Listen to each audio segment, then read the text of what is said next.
ಹೆಸರು ನಾಗರಾಜು ಅಂತ, ಮೈಸೂರಿನಲ್ಲಿದ್ದೀನಿ. ಸುಮಾರು ಒಂದು 35 ವರ್ಷಗಳಿಂದ ಯೋಗಾಭ್ಯಾಸ ಮಾಡಿಕೊಂಡು ಒಂದು 20-25 ವರ್ಷದಿಂದ ಯೋಗ ಮತ್ತು ಯೋಗ ಚಿಕಿತ್ಸೆ ಎರಡನ್ನು ಮಾಡ್ತಾಯಿದ್ದೀನಿ. ಸೊ ಈಗ ಇಲ್ಲಿ ನಮ್ಮ ಈ ಕೇಂದ್ರದಲ್ಲಿ ಸದ್ಯಕ್ಕೆ ಇವರಿಗೆ ಭುಜದ ನೋವಿತ್ತು ಮತ್ತು ಸಯಾಟಿಕ್ ಪ್ರಾಬ್ಲಮ್ ಇದೆ ಮತ್ತು ಸೊಂಟ ನೋವಿದೆ. ಅದಕ್ಕೆ ಸಂಬಂಧಪಟ್ಟಂತೆ ಭುಜಕ್ಕೆ ಟ್ರ್ಯಾಕ್ಷನ್ ಹಾಕಿತ್ತು, ಅದನ್ನಾಗಿದೆ. ಈಗ ಸೊಂಟ ನೋವು ಮತ್ತು ಸಯಾಟಿಕ್ ಪ್ರಾಬ್ಲಮ್ಗೆ ಚಿಕಿತ್ಸೆ ಆಗ್ತಾಯಿದೆ. ಈ ರೀತಿ ಮಾಡ್ತಕ್ಕಂಥ ವಿಧಾನವನ್ನು ಟ್ರ್ಯಾಕ್ಷನ್ ಅಂತ ಹೇಳ್ತೀವಿ. ಮತ್ತು ಇಲ್ಲಿ ಕೂಡ ಇವರಿಗೆ ಕೂಡ ಭುಜದ ನೋವು ಮತ್ತು ಈ ಭಾಗದಲ್ಲಿ ನೋವಿದೆ, ಇವರಿಗೆ ಈ ಮಿಡ್ಲ್ ಬ್ಯಾಕಲ್ಲಿ ನೋವಿದೆ. ಸೊ ಇಲ್ಲಿ ಮಾಡ್ತಾ ಹೋದರೆ ಇಲ್ಲಿ ಟ್ರ್ಯಾಕ್ಷನ್ ಹಾಕಿ ಮರಳಿನ ಮೂಟೆಯನ್ನು ಈ ರೀತಿ ಇಟ್ಟರೆ ಇವರಿಗೆ ಆ ಭುಜದ ನೋವೆಲ್ಲ ರಿಲೀಫ್ ಆಗ್ತಾ ಹೋಗುತ್ತೆ.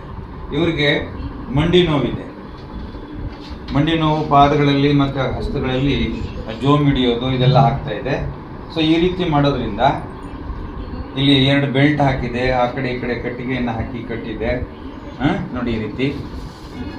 ಮತ್ತು ಇಲ್ಲಿ ಒಂದು 5 kg, ಇಲ್ಲೊಂದು 8 kg ಮರಳಿನ ಮೂಟೆಗಳನ್ನು ಇಟ್ಟಿದ್ದೀವಿ. ಇದೇನಾಗ್ತಾ ಇದೆ, ಮಂಡಿಯಲ್ಲಿ ಆಗ್ತಕ್ಕಂಥ ನೋವನ್ನು ಸಂಪೂರ್ಣವಾಗಿ ಎಕ್ಸ್ಪೆಂಡ್ ಮಾಡ್ತಾ ಹೋಗುತ್ತೆ. ಯಾವಾಗ ಮಂಡಿಯಲ್ಲಿ ಲಿಗಮೆಂಟ್ಸ್ ಇದ್ದಾವೆ, ಅಂದರೆ ಕಾಲಿನ ಕಂಬ ಮತ್ತು ತೊಡೆಯ ಭಾಗ ಎರಡನ್ನು ಜಾಯಿಂಟ್ ಮಾಡ್ತಕ್ಕಂಥ ಮಂಡಿ ಇದೆಯಲ್ಲ, ಆ 2 ಮೂಳೆಗಳ ಮಧ್ಯೆ ಲಿಗಮೆಂಟ್ಸ್ ಇದೆ.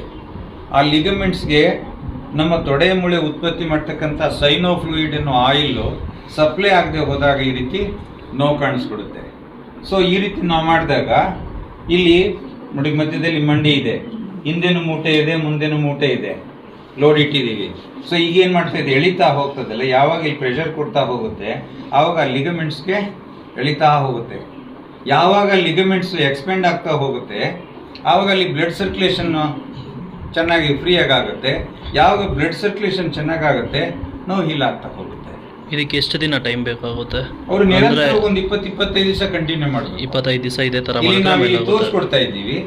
ಮನೆಯಲ್ಲಿ ಹೋಗಿ ಈ ರೀತಿ ಒಂದಿಷ್ಟು ಮರಳಿನ ಮೂಟೆ ಮಾಡ್ಕೊಂಡು ಈ ರೀತಿ 1-2 ಕಟ್ಟಿಗೆ ತಕೊಂಡು ವೇಲ್ನಲ್ಲೇ ಕಟ್ಟಿ. ಅಲ್ಲ, ವೆಯ್ಟ್ ಇಷ್ಟೇ ಆಗ್ಬೇಕಾತರ ಏನಾದ್ರು ಇದೆಯಾ? ಒಂದು 10 kg, ಇದೊಂದು 10 kg, ಇದೊಂದು 7-8 kg, ಒಂದು 15 kgದು ಲೋಡ್ ಇಟ್ಕೊಂಡ್ರೆ ವೇಟ್ ಇಟ್ಕೊಂಡು ಆರಾಮಾಗಿ ಮಾಡ್ಕೋಬಹುದು. ಮತ್ತೆ ಇಲ್ಲಿ ಮಧ್ಯದಲ್ಲಿ ಒಂದು ಸ್ಪೈನ್ ಬೋಸ್ಟರ್ ಅಂತ ಹೇಳ್ತೀವಿ, ಇದನ್ನ ಇಡಬೇಕು ಮಧ್ಯದಲ್ಲಿ.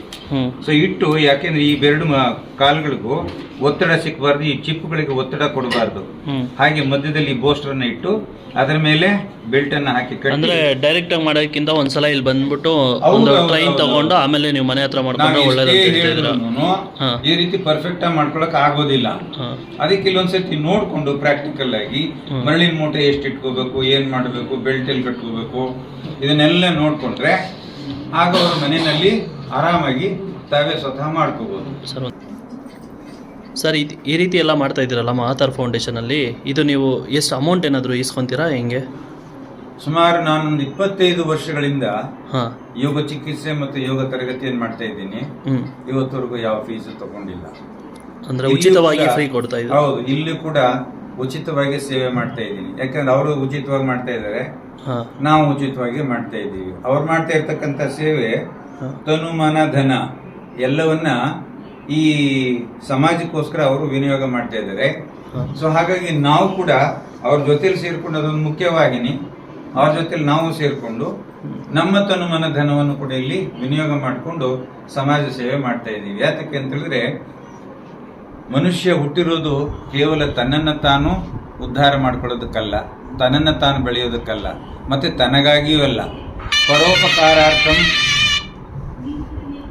ಪರೋಪಕಾರಾರ್ಥಂ ಇದಂ ಶರೀರಂ ಅಂತ ಹೇಳ್ತಾರೆ. ಈ ದೇಹ ಹುಟ್ಟಿರೋದೇ ಕೇವಲ ತನ್ನನ್ನು ತಾನು ಸಾಕೊಳ್ಳೋದಕ್ಕೆ ಮಾತ್ರ ಅಲ್ಲ, ಇಡೀ ಪರರಿಗೆ ಇನ್ನೊಬ್ಬರಿಗೆ ಉಪಯೋಗವಾಗುವಂತೆ ತನ್ನ ವ್ಯಕ್ತಿತ್ವವನ್ನು ಇಲ್ಲಿ ಸಮಾಜಕ್ಕೆ ನೀಡ್ತಕ್ಕಂಥದ್ದೇ ನಿಜವಾದ ಉತ್ತಮವಾದಂಥ ಸೇವೆ. ಮನುಷ್ಯನಾಗಿ ಹುಟ್ಟಿದ್ದಕ್ಕೂ ಅದೇ ನಿಜವಾದ ಸಾರ್ಥಕವಾದ ಜೀವನ. Thank you so much.